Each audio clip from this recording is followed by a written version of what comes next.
Seguindo aqui, o mesmo PT que agora critica a nomeação de Alexandre Ramagem para a diretoria-geral da Polícia Federal tem um passado que o partido faz questão de esconder. Ouçam essa.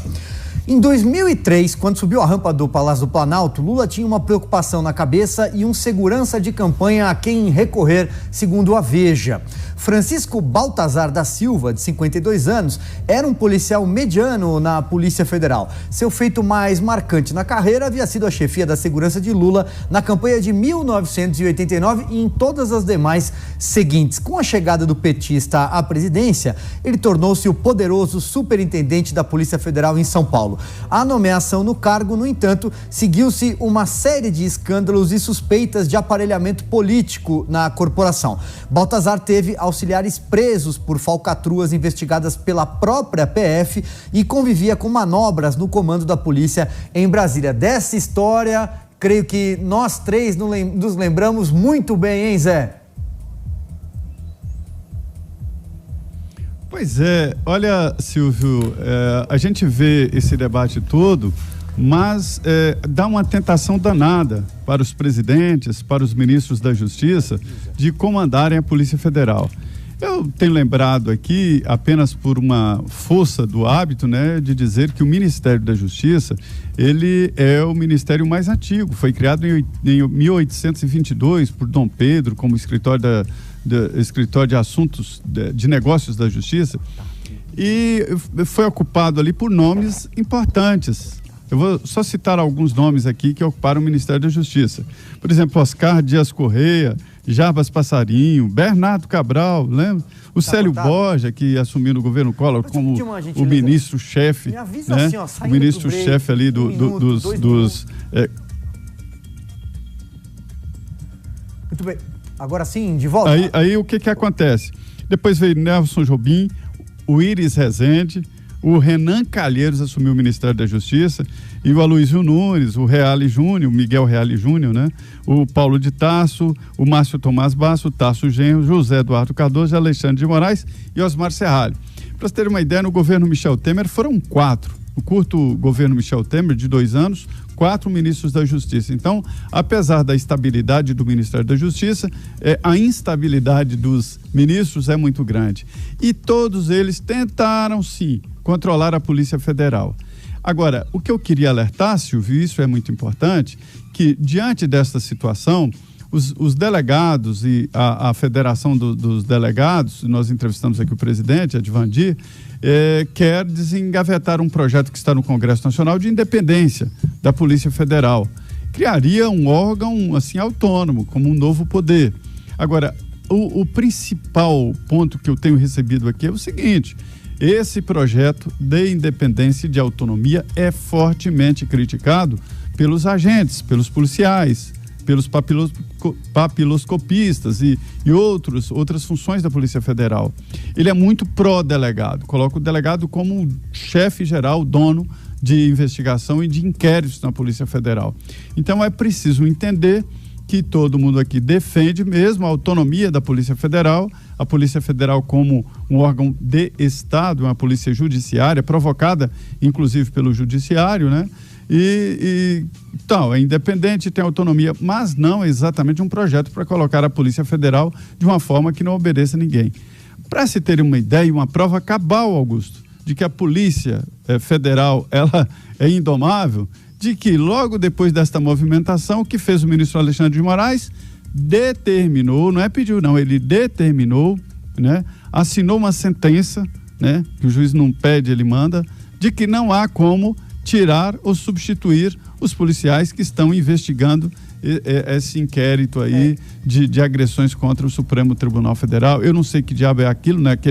Aquela coisa que criaram no Supremo Tribunal Federal para fazer investigação, quer dizer, o Supremo investigando e depois vai denunciar e depois vai sancionar, não sei. Mas, enfim, o ministro do Supremo determinou, ou seja, isso, Zé Maria. Federal, a gente, né? Comenta aqui a escolha em 2003, porque muito se fala nesse momento, né?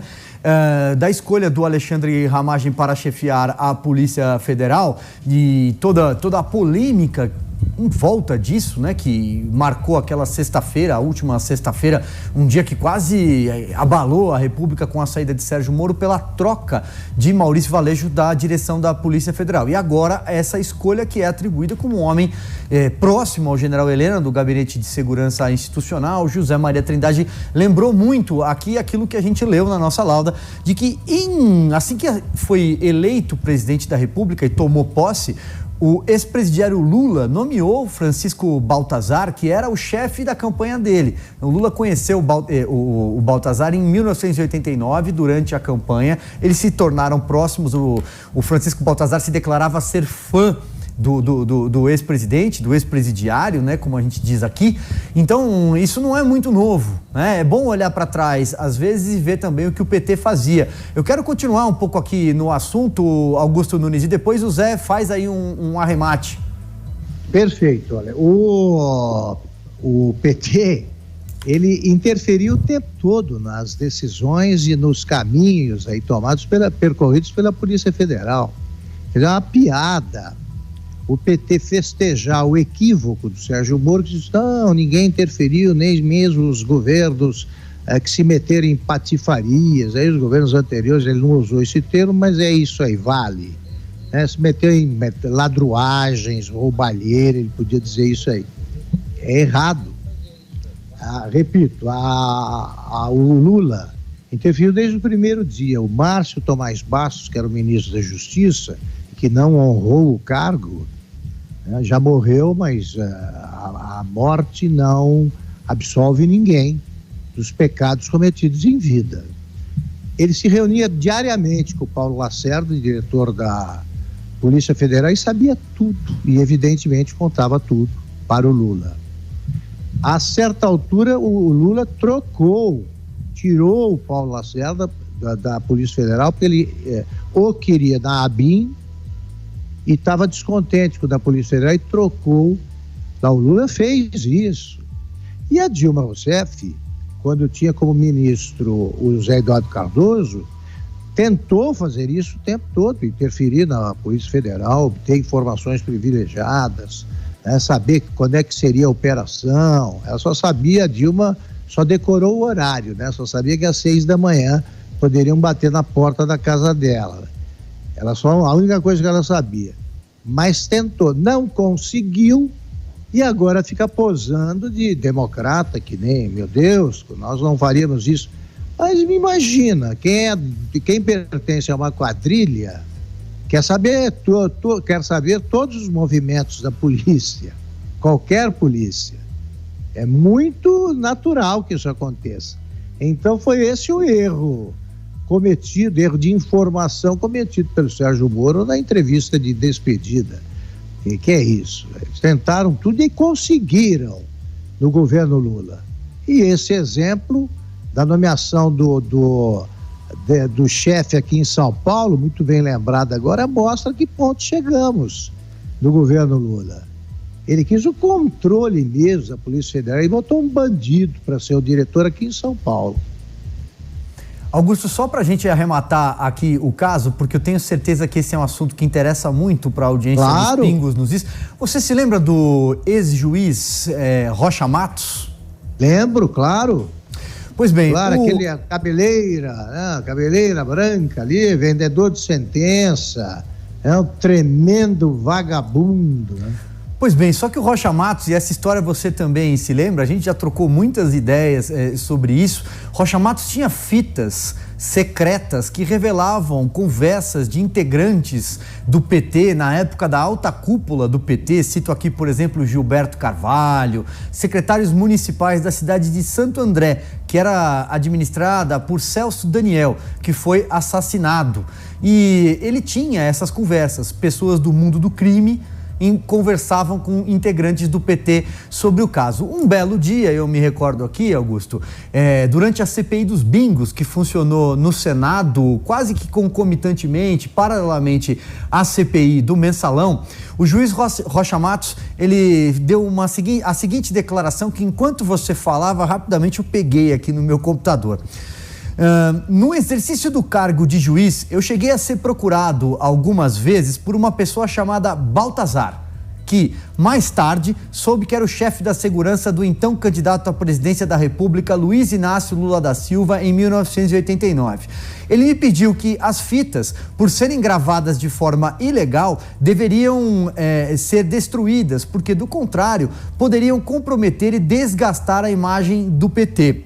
Rocha Matos também deixou claro que Baltazar, delegado da Polícia Federal, jamais mencionou ali o nome do Lula nas suas solicitações. Mas está aí, portanto, só um dado, viu, meu caro Augusto Nunes, para a gente lembrar, né, que o Baltazar, que foi chefe da segurança de campanha do Lula, se conheceram em 89, Lula chegou ao Palácio do Planalto e o nomeou para ser diretor da Polícia Federal. E essa conversa, né, uma pessoa chamada Baltazar... Pois não? Você, como bom jornalista, excelente jornalista, você não faz propaganda de si próprio, mas você é um especialista nesse caso, você tem um livro escrito, e eu tenho certeza que você tem as fitas, porque elas sobreviveram. Ele mandou queimar, né? Mandou destruir. Mas a gente recupera essas fitas aí, continuam circulando pela internet, aí alguém apaga. Eu sei que eu ouvi tudo isso e as conversas são estarrecedoras. A certa altura, eu não me lembro qual é o personagem, mas um dos quadrilheiros de Santo André, que fizeram aquele esquema para roubar ali, eles achacavam empresários de ônibus e conseguiram uma fortuna que era destinada ao partido, e a divergência surgiu porque o Celso Daniel, não é que ele era um homem de bem ali, falando, o que é isso? Não vamos roubar, não. Ele achou errado o jeito de roubar e botar no bolso. Se fosse destinado ao partido, aquela quantia, tudo bem. Mas, voltando a esse caso, a certa altura, um desses personagens cumprimenta a ex-mulher, né? A mulher do Celso Daniel, pelo desempenho dela num programa, se não me engano, da Hebe Camargo, não me lembro. Mas ele falou, olha, você foi muito bem no programa, assim, com um tom debochado, o Silvio me corrige se eu estiver errado, dizendo que ela fez o papel dela, o numerito direitinho, para livrar a cara dos que sabiam o que aconteceu. Eu não responsabilizo o Lula pela morte do Celso Daniel, não tenho meios de dizer isso. Agora, o PT, o que tem de gente que sabia tudo e sabe e nunca falou, é uma grandeza. O Silvio é que sabe disso, que tem um livro. Fala o nome do livro aí, ô Silvio Navarro. Você já fez a minha propaganda involuntariamente aqui, Augusto. Muito bem lembrado, você lembrou muito bem aqui de diversas passagens. E aí, só para a gente deixar claro, de fato, era um programa da Hebe Camargo, e a expressão que foi usada na conversa dela com o Gilberto Carvalho é que ela tinha feito muito bem o papel da viuvinha.